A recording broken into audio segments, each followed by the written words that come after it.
کو حضور نے ایک موقع پہ بیان بھی فرمایا اور ارشاد کیا کہ ابنی ھذا سید، میرا یہ بیٹا سردار ہے، لعل اللہ ان یصلح بہ بین فئتین عظیمتین من المسلمین، اللہ جل شانہ اس کے ذریعے سے مسلمانوں کے دو عظیم گروہوں میں صلح کروائے گا۔ تو حضرت امام حسن رضی اللہ تعالی عنہ کی یہ عظیم المرتبت قربانی کہ انہوں نے تخت و تاج سے دستبرداری اختیار کر لی اور مسلمانوں کی دو بڑی جماعتوں کے مابین ٹکراؤ سے اور ایک بہت بڑی قتل و غارت سے امت کو محفوظ رکھا۔ تو اس لیے حضور کی نگاہوں میں یہ سب کچھ تھا، تو فرمایا اس کا نام حرب نہیں ہوگا بلکہ اس کا نام حسن ہوگا۔ اور یہ نام سب سے پہلے حضرت امام حسن کے لیے ہی رکھا گیا۔ اس سے قبل عرب میں یہ لفظ تو موجود تھا لیکن کبھی کسی کا یہ نام نہیں رکھا گیا تھا۔ تو حضرت امام حسن رضی اللہ تعالی عنہ کا یہ شرف کہ انہیں سیدہ فاطمہ سلام اللہ علیہا جیسی ماں نصیب ہوئی، حضرت سیدنا علی المرتضیٰ رضی اللہ تعالی عنہ جیسا باپ نصیب ہوا، اور حضور علیہ الصلاۃ والسلام جیسا نانا نصیب ہوا۔ حضرت سیدنا عمر رضی اللہ تعالی عنہ جو صحابہ کو مال غنیمت سے حصہ دیتے تھے، تو اس میں جو بدری صحابی تھے، مہاجر صحابی تھے، ان کا حصہ زیادہ ہوتا، اور اس طرح جو بعد میں لوگ فتح مکہ کے بعد اسلام لائے تو ان کا حصہ اس حساب سے ہوتا۔ تو امام حسن رضی اللہ تعالیٰ عنہ اور امام حسین رضی اللہ تعالیٰ عنہ کو حضرت عمر رضی اللہ تعالیٰ عنہ 500 درہم دیے۔ 500 درہم جب ان کو دیے تو حضرت عمر رضی اللہ تعالیٰ عنہ کے فرزند نے کہا کہ آپ نے ان دو شہزادوں کو بدری صحابہ کے برابر حصہ مرحمت کیا ہے، جبکہ میں اس وقت کے جب یہ مدینے کی گلیوں میں کھیلتے تھے، راہ خدا میں جہاد کیا کرتا تھا، اور میرا حصہ آپ نے ان کے برابر نہیں رکھا۔ چونکہ حضرت امام حسن رضی اللہ تعالی عنہ نے حضور علیہ السلام کی حیات طیبہ میں 7 سال اور کچھ مہینے پائے ہیں،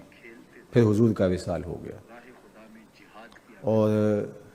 بہت تھوڑا وقت بظاہر آپ کو ملا ہے۔ تو کہا کہ یہ تو اس وقت بچے تھے جب ہم حضور کے ساتھ غزوات میں شریک ہوتے، اور آپ نے ان کا اتنا حصہ رکھا اور ہمیں آپ نے اس جگہ پہ نہیں رکھا۔ تو حضرت عمر رضی اللہ تعالی عنہ نے اپنے بیٹے سے مخاطبت کرتے ہوئے کہا، فاتح ابن کا ابی ہما و امن کا ام ہما، کہا کہ ان کے باپ کی طرح کوئی باپ لا کے دکھا، ان کی ماں جیسی ماں لا کے دکھا، ان کے نانے جیسا نانا لا کے دکھا، ان کی نانی جیسی نانی لا کے دیکھا۔ کہا تم کس طرح اپنے آپ کو ان سے موازنے میں رکھ سکتے ہو؟ تو وہ خاموش ہو گئے۔ تو ان کا یہ شرف کہ حضرت نبی اکرم صلی اللہ علیہ وآلہ وسلم کا فرزند ہونا، حضور نے ابنی کہا، میرا بیٹا، اور حضور نے خود تہنیک دی، جو گٹی دی جاتی ہے بچے کو جب امام حسن پیدا ہوئے، تو حضور نے خود تہنیک دی اپنے لعاب رحمت، اور پھر ان کے لیے حضور نے عقیقہ بھی خود فرمایا، جانور ذبح کیا۔ ان کے 7ویں دن بال اتروائے گئے اور بالوں کے وزن کے مطابق چاندی صدقہ کی گئی۔ تو فضل و شرف اور عظمت و رفت کا جو مقام حضرت امام حسن اور امام حسین رضی اللہ تعالیٰ عنہ کو میسر آیا، وہ کسی اور کا مقصوم کیسے ہو سکتا ہے؟ اس لیے کہ وہ فرزند رسول ہیں، اور حضور نے ان کو اپنا بیٹا کہہ کے پکارا ہے، اور جس طرح ان کے لاڑ دیکھا کرتے، ان سے محبت کیا کرتے، اور لوگوں کو اس بات کی ترغیب دیتے کہ ان کے ساتھ محبت کرو۔ اللہ کے محبوب علیہ الصلوۃ والسلام نے حضرت امام حسین رضی اللہ تعالیٰ عنہ اور امام حسن رضی اللہ تعالیٰ عنہ کو اپنے مبارک کندھوں پہ اٹھایا ہے، اور سوار کر کے حضور نے ان کو تکریم دی، ان کے ساتھ شفقت فرمائی۔ امام حسن رضی اللہ تعالیٰ عنہ کے بارے میں آتا ہے کہ وہ حضور علیہ الصلوۃ والسلام کی شبیہ تھے۔ کوئی شخص حضور علیہ الصلوۃ والسلام کی شبیہ حضرت امام حسن کی طرح نہیں تھا۔ اللہ نے ان کو یہ اعزاز دیا۔ امام بخاری نے حضرت انس بن مالک رضی اللہ تعالیٰ عنہ سے اس حدیث کو روایت کیا ہے کہ لم یکن احد اشبہ بن نبی صلی اللہ علیہ وسلم من الحسن بن علی، حضرت حسن بن علی سے زیادہ حضور کے مشابہ کوئی نہیں تھا، شکل و صورت میں، عادات میں، اعتبار میں، طرز زندگی میں، عبادات و ریاضات میں حضرت امام حسین کی شان نرالی تھی، اور امام حسن کا درجہ بہت اونچا اور بہت بلند اور بہت بالا تھا۔ تو اللہ نے ان کو یہ اعزاز اور یہ شان حضور علیہ السلام کے صدقے سے عطا کی تھی، اور اللہ کے محبوب علیہ السلام نے اللہ کی بارگاہ میں دعا مانگی، جس کو امام بخاری نے بھی، امام مسلم نے بھی اپنی اپنی اسناد کے ساتھ روایت کیا ہے۔ حضرت سیدنا ابو ہریرہ رضی اللہ تعالیٰ عنہ کی مرویات سے ہے کہ آقا کریم نے دعا مانگتے ہوئے بارگاہ ازدی میں عرض کیا، اللہم انی احبہ، اے اللہ میں حسن بن علی سے محبت کرتا ہوں، فاحبہ واحبب من یحبہ، اور اے اللہ تو بھی حسن بن علی سے محبت کر، اور جو حسن بن علی سے محبت کرے اللہ اس کو محبوب بنا دے، لوگوں کے دل میں اس کی جگہ پیدا ہو جاتی ہے جو حضرت امام حسن رضی اللہ تعالی عنہ سے محبت کرتا ہے۔ تو یہ اعزاز اور یہ تکریم اور یہ شان و شوکت اور یہ رفعت کہ حضور ان کی محبت کی دعا مانگے اور اللہ سے عرض گزار ہوں کہ مالک ان سے تو بھی پیار کر، اور جو ان سے محبت کرے میرے مالک تو اس سے بھی پیار کر، تو گویا حضرت امام حسن رضی اللہ تعالی عنہ سے جو پیار کرتا ہے وہ حضور کا بھی محبوب ہوتا ہے اور میرے رب کا بھی محبوب ہوتا ہے، اور محبوب الخلائق بھی ہو جاتا ہے، تمام مخلوقات بھی اس سے پیار کرنے لگ جاتی ہیں۔ اور ان سے پیار کیوں نہ کیا جائے جب ان کی نسبتیں اتنی اونچی ہیں، اور انہوں نے اس امت کو اتنا بڑا انعام دیا۔ جب یہ لشکر آمنے سامنے ہوئے، حضرت امیر معاویہ رضی اللہ تعالیٰ عنہ اور حضرت امام حسن رضی اللہ تعالیٰ عنہ دونوں کے لشکر آمنے سامنے ہوئے، تو جو موقع کے عینی شاہد ہیں وہ بتاتے ہیں کہ وہ پہاڑوں کی صورت کے اندر لشکر تھے، اور اگر یہ لشکر ٹکرا جاتے تو کیا ہوتا، لیکن حضرت امام حسن رضی اللہ تعالیٰ عنہ نے اس موقع پر صلح فرما کے اس امت پر بہت بڑا احسان کیا،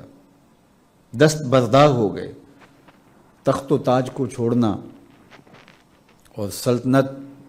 پر آپ موجود تھے، خلافت راشدہ حضور نے فرمایا تھا کہ 30 سال ہوگی، اور 30 سال مکمل نہیں ہوتے اگر 6 ماہ حضرت امام حسن کے شامل نہ کیے جائیں۔ تو گویا یہ 5ویں خلیفہ راشد ہیں،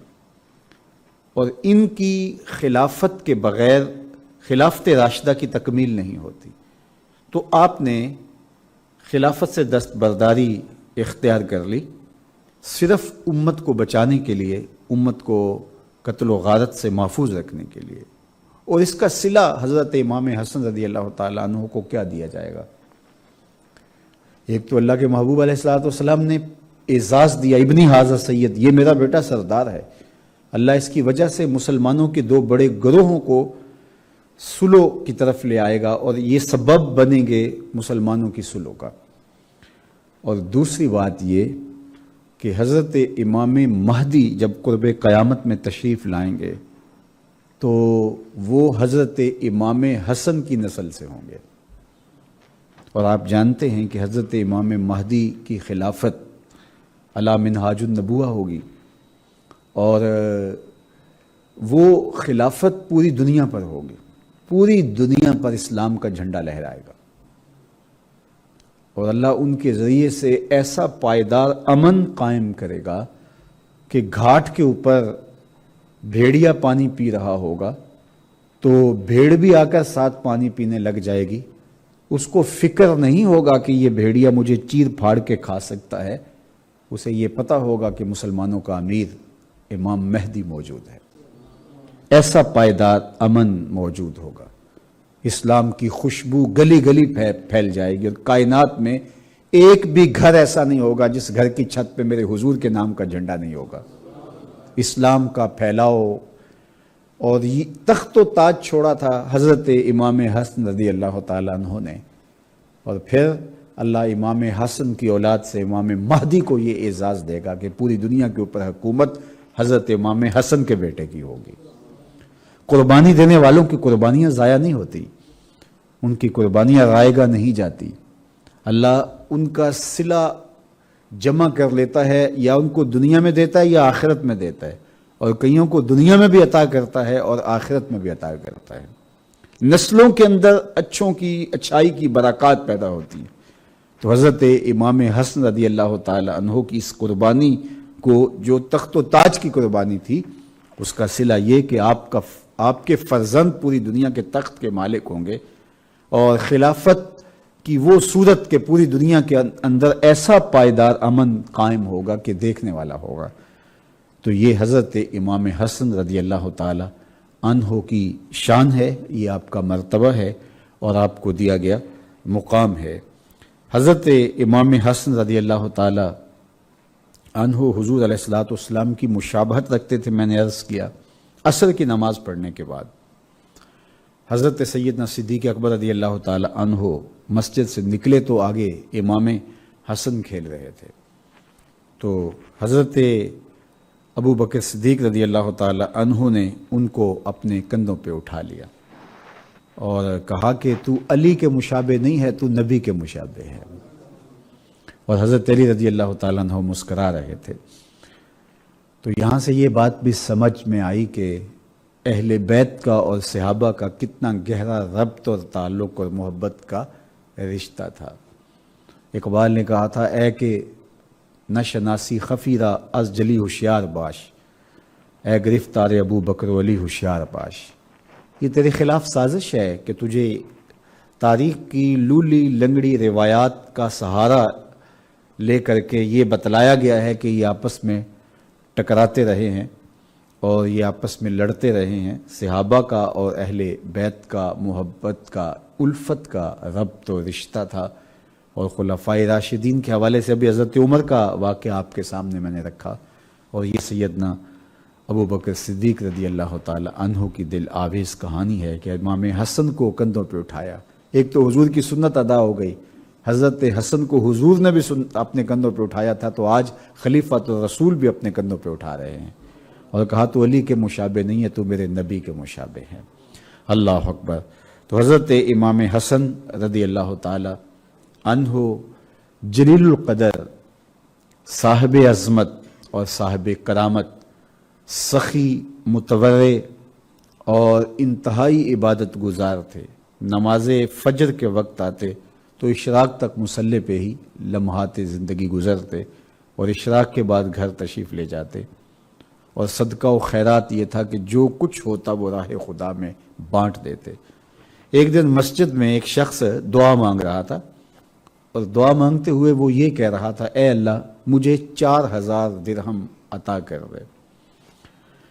تو حضرت امام حسن نے اس کو یوں دعا مانگتے سن لیا اور گھر گئے، اور 4000 درہم اس کے گھر پہنچا دیے کہ تو جو اللہ سے مانگ رہا تھا وہ اللہ نے تیری دعا قبول کی اور میرے ذریعے سے وہ تجھے عطا کر دیا۔ ایک دن حضرت علی المرتضیٰ رضی اللہ تعالیٰ عنہ نے فرمایا کہ میرے فرزند امام حسن رضی اللہ تعالیٰ عنہ نے کچھ مال جمع کیا ہے، اور وہ مال اس مقصد کے لیے جمع کیا ہے کہ وہ لوگوں میں بانٹ دیں، تو کوئی ان سے لینا چاہے تو وہ اسی لیے مال جمع کر کے بیٹھے ہیں۔ تو بہت سارے لوگ آ گئے، تو حضرت امام حسن نے کہا کہ یہ مال میں نے فقراء کے لیے اور مساکین کے لیے جمع کیا ہے۔ تو آدھے لوگ جو ہیں وہ کھڑے ہو گئے کہ ہم اس زمرے میں آتے ہیں لہٰذا ہمیں دیا جائے، تو آپ نے وہ سارا مال ان میں تقسیم کر دیا۔ بلا کے فصیح تھے، اور اللہ جل شانہ نے ان کو فصاحت و بلاغت کا جو نور عطا کیا تھا، شیر مادر کا اثر تھا، اور خون علی کی تاثیر تھی، اور حضور علیہ السلام نے ان کے منہ میں اپنی زبان ڈالی اور اپنا لعاب ڈال کر کے ان کو تحنیک دی، اور آغوش نبوت میں پروان چڑھتے رہے، تو لہجے میں خوبصورتی کیوں نہیں آئے گی؟ لیکن خطبہ ارشاد نہیں کرتے تھے۔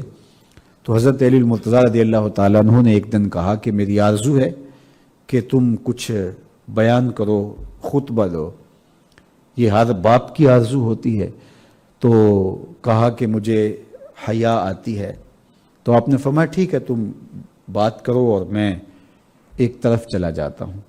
تو آپ ایسی جگہ پہ جا کے بیٹھ گئے جہاں حضرت امام حسن کو حضرت علی دکھائی نہیں دے رہے تھے، لیکن حضرت علی اپنے بیٹے کو دیکھ رہے تھے، اور انہیں اتنا بلیغ اور اتنا فصیح خطبہ ارشاد فرمایا کہ حضرت علی المرتضیٰ رضی اللہ تعالیٰ عنہ بہت خوش ہو گئے، اور آپ نے کہا کہ ذریۃ بعدھا من بعد واللہ سمیع علیم۔ تو یہ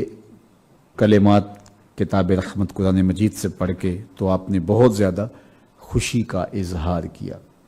میرے اور آپ کے آقا و مولا نے حضرت امام حسن اور امام حسین رضی اللہ تعالی عنہ کے لیے یہ جملے بھی ارشاد فرمائے تھے کہ حسن اور حسین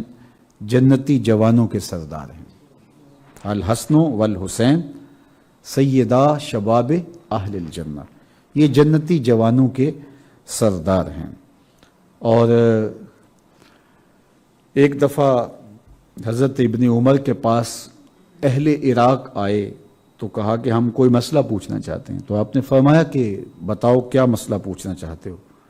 تو انہوں نے کہا کہ مچھر کا خون لگ جائے کسی کے لباس پہ تو کیا وہ پاک ہے یا لباس ناپاک ہو جائے گا؟ تو حضرت عبداللہ بن عمر رضی اللہ تعالی عنہ یہ بات سن کر کے سخت غصے میں آ گئے اور فرمانے لگے کہ تم مچھر کے خون کے بارے میں مجھ سے پوچھ رہے ہو اور تم نے رسول اللہ کے نواسے کا خون بہا دیا، رسول اللہ کے نواسے کو تم نے ذبح کر دیا، اور اس وقت تم مسئلے یاد نہیں تھے، اور اب تم مچھر کے خون کے بارے میں مجھ سے سوال پوچھ رہے ہو۔ اور ساتھ آپ نے جو لفظ ارشاد کیے وہ یہ تھے کہ فرمانے لگے کہ وقد قتلوا ابن رسول اللہ صلی اللہ علیہ وسلم، انہوں نے رسول اللہ صلی اللہ علیہ وسلم کے فرزند کو قتل کیا اور مجھ سے مسائل پوچھ رہے ہیں مچھر کے خون کے بارے میں، اور ان میں سے ایک فرزند کو شہید کیا کہ جن کے بارے میں نے یہ سنا، وسمعت رسول اللہ صلی اللہ علیہ وسلم یقول، حضور کو میں نے یہ فرماتے ہوئے سنا، ان الحسن والحسین ہما ریحانتا یا من الدنیا، حسن حسین دنیا پر میرے دو پھول ہیں جن کو حضور علیہ السلام پھول قرار دیتے ہیں، تو ان کو تم نے مسل دیا اور ان کا تم نے کربلا میں خون بہایا، اور اب مجھ سے پوچھنے آتے ہو کہ کیا یہ درست ہے یا کہ نہیں درست۔ حضرت امام حسن رضی اللہ تعالیٰ عنہ 7 سال اور کچھ ماہ حضور علیہ السلام کی صحبت میں وقت گزارا ہے، اور حضور سے کچھ چیزیں انہوں نے سنی بھی ہیں، ان میں سے 13 احادیث انہوں نے روایت کی، ان میں سے وہ معروف روایت کہ حضور نے ارشاد فرمایا دا ما یریبو کا الا ما لا یریبو کا، کہ جو تجھے شک میں ڈالے اس کو ترک کر دے، اور اس کو اختیار کر جو تجھے شک میں مبتلا نہ کرے۔ حضرت امام حسن فرماتے ہیں کہ یہ بات میں نے حضور سے حفظ کی تھی، حضور سے میں نے یاد کی تھی، تو آقا کریم نے اچھی طرح سے اصول دین راسخ کر دیا ان کے تباہ میں، اور عملی تربیت بھی کی۔ ایک دفعہ کھجوریں پڑی ہوئی تھیں اور صدقے کی کھجوریں تھیں، حضرت امام حسن بچے تھے، گھر سے نکلے، چونکہ ان کے گھر کا دروازہ مسجد نبوی کے اندر کھلتا تھا۔ کتنے خوش نصیب لوگ ہیں کہ ان کے گھر کا دروازہ مسجد نبوی کے اندر کھلتا تھا، گھر سے باہر نکلتے تو مسجد نبوی کا صحن میسر آتا۔ اللہ اکبر۔ تو کھجوریں پڑی تھیں تو ایک کھجور اٹھائی اور اس کو جلدی سے منہ میں ڈال لیا، تو آقا کریم نے دیکھا تو حضور تیزی کے ساتھ آگے بڑھے اور کاخ کاخ کہہ کے حضور نے روکا اور انگلی ڈال کر کے کھجور ان کے منہ سے نکال دی اور فرمایا ہمارے اوپر صدقہ جائز نہیں ہے، ہمارے اوپر حرام ہے صدقہ۔ تو حالانکہ جو کھجور کھا چکے تھے اس کی جگہ کوئی اور کھجور رکھ دی جاتی یا اس کی قیمت ادا کر دی جاتی، لیکن حضور نے ایسا نہیں کیا، وہ کھجور حلق سے باہر کھینچ کے نکال دی۔ حضور گوارا ہی نہیں کرتے تھے کہ ان کے پیٹ میں ایسا لقمہ جائے جو ہمارے اوپر جائز نہیں ہے۔ تو جب اس قدر غذا خالص ہو کہ وہ لقمہ پیٹ کے اندر جانے نہیں دیا جاتا اور شیر بطول سے تربیت پاتے ہیں اور حجرائے رسول کے آس پاس زندگی گزرتی ہے، کبھی حجرے کے اندر ہوتے ہیں، کبھی حجرے سے باہر ہوتے ہیں، اور سیدہ فاطمہ تو زہرا رضی اللہ تعالی عنہا تربیت کرتی ہیں، تو پھر حسن رضی اللہ تعالی عنہ اور حسین ابن علی کی صورت کے اندر ہی جو ہے وہ نہضت اور نشأت ہوگی اور زمانے کو وہ تحفہ دیں گے۔ حضرت امام حسن کے زمانے میں حالات ایسے تھے کہ صلح کرنا مناسب تھا تو انہوں نے صلح کر لی، اور حضرت امام حسین رضی اللہ تعالیٰ عنہ کے زمانے میں زمینی حقائق یہ تھے کہ اب ٹکرانا ضروری تھا ورنہ اسلام کی قدریں پامال ہو جاتی، تو وہ صرف اپنے 72 افراد کو لے کے میدان عمل میں آ گئے۔ تو ان دو شہزادوں نے دین کو بچایا اور دین کی حفاظت کی، ایک نے صلح کر کے دین کی حفاظت کی اور ایک نے جبر کے سامنے پوری قوت کے ساتھ کھڑے ہو کر کے دین کی حفاظت کی۔ حضرت امام حسن رضی اللہ تعالیٰ عنہ نے زندگی کی بہاریں گزارنے کے بعد جب یہ محسوس کر لیا کہ اب میں اس دنیا سے رخصت ہونے والا ہوں، تو حضرت ام المومنین عائشہ رضی اللہ تعالی عنہا کی طرف پیغام بھیجا، کہا کہ اگر آپ مجھے اجازت دیں تو انتقال کے بعد حضور کے حجرے میں جہاں حضور دفن ہیں، جہاں ابو بکر و عمر رضی اللہ تعالیٰ عنہما دفن ہیں، وہاں میری بھی تدفین کر دی جائے، کیونکہ یہ جگہ حضرت عائشہ رضی اللہ تعالیٰ عنہ کی تھی۔ تو آپ نے کہا کہ یہ میرے لیے تو خوشی کی بات ہوگی، آپ ابن رسول ہیں، تو انہوں نے اجازت دے دی۔ پھر اپنے بھائی حضرت امام حسین رضی اللہ تعالیٰ عنہ کو بلایا اور کہا کہ میں نے ام المومنین حضرت عائشہ سے پوچھا ہے، انہوں نے مجھے اجازت دے دی ہے، لیکن ہو سکتا ہے مروت کی وجہ سے انہوں نے کہہ دیا ہو، جب میرا انتقال ہو جائے تو تم نے دوبارہ ان سے یہ سوال کرنا ہے، اور اگر وہ میرے انتقال کے بعد بھی یہی جواب دیں تو مجھے حضور علیہ السلام کی قربت میں دفن کیا جائے، ورنہ جنت البقیع میں دفن کر دیا جائے، اور اگر وہ اجازت دیں تو مجھے اس کے باوجود بھی ڈر ہے کہ بنو امیہ کہیں مزاحم نہ ہو،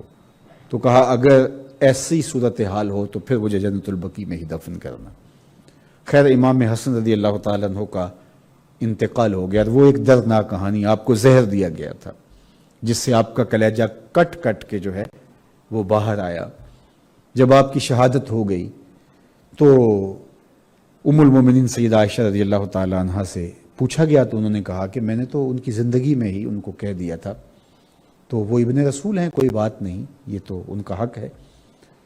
تو اب جب تیاری ہونے لگی تو مروان کھڑا ہو گیا، کہنے لگا کہ یہ میں نہیں ہونے دوں گا۔ تو حضرت امام حسین رضی اللہ تعالیٰ عنہ نے بھی تلوار کھینچ لی اور آپ کے اصحاب نے بھی تلواریں کھینچ لی، ادھر مروان بھی اپنے سپاہی لے کر کے آ گیا۔ جب دونوں فریقین آمنے سامنے ہوئے، قبل اس سے کہ کوئی ٹکراؤ ہوتا تو حضرت ابو ہریرہ رضی اللہ تعالیٰ عنہ تشریف لائے اور آپ نے فرمایا کہ حسین تمہیں تمہارے بھائی نے کیا وصیت کی تھی؟ تو انہوں نے کہا کہ انہوں نے یہ وصیت کی تھی کہ مجھے دفن کیا جائے جنت جو ہے وہ حضور علیہ السلام کی قربت میں، اور ام المومنین اگر اس کی اجازت دیں، تو انہوں نے تو اجازت دے دی ہے، تو کہا انہوں نے یہ نہیں کہا تھا کہ اگر بنو امیہ مزاحم ہوں تو پھر جنت البقیع میں تدفین کر دی جائے، تو انہوں نے پھر تلوار نیام میں ڈال لی، تو یہ لڑائی ہوتے ہوتے رہ گئی۔ بنو امیہ نے بہت تکلیف دی آل رسول کو، اور ان میں سے ایک موقع یہ بھی تھا جب امام حسین رضی اللہ تعالی عنہ کو شہید کرنے کے بعد تدفین کے لیے روکا گیا، تو امام حسن کو پھر جنت البقیع میں دفن کیا گیا، اور ان کا روضہ انور، ان کی قبر نور، مرجع خلائق، لوگوں کے لیے قبولیت دعا کا مرکز اور رحمتوں کا منبع و مصدر ہے۔ اللہ تعالیٰ ان کی قبر پہ کروڑوں رحمتوں کا نزول فرمائے، اور ہم سب کو ان کے نقوش پاک کی برکتیں عطا کرے۔ فرزند رسول اور پورے بطول سیدنا امام حسن رضی اللہ تعالیٰ عنہ کے درجے اور زیادہ بلند فرمائے، اور اللہ ہم سب کو ان کی عقیدت جو ہمارے دلوں، ہماری روحوں، ہمارے قلوب میں بسی ہوئی ہے،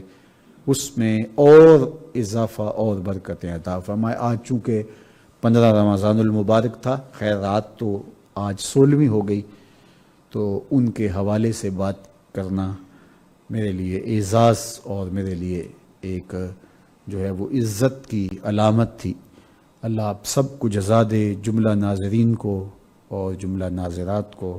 اللہ ہم سب کو اپنی خاص پناہوں میں رکھے۔ آپ تشریف لائے، آپ کو بھی اپنی خاص کرم نوازیوں سے مالا مال کرے۔ وآخر دعوانا ان الحمدللہ رب العالمین، الحمدللہ رب العالمین، والصلاة والسلام علی اشرف الانبیاء والمرسلین۔ اے اللہ اٹھے ہوئے ہاتھ، پھیلی ہوئی جھولیاں رحمتوں سے بھر دے، بخت کی بہاریں نصیب فرما دے، اور مقدر کی خزائیں رخصت کر دے۔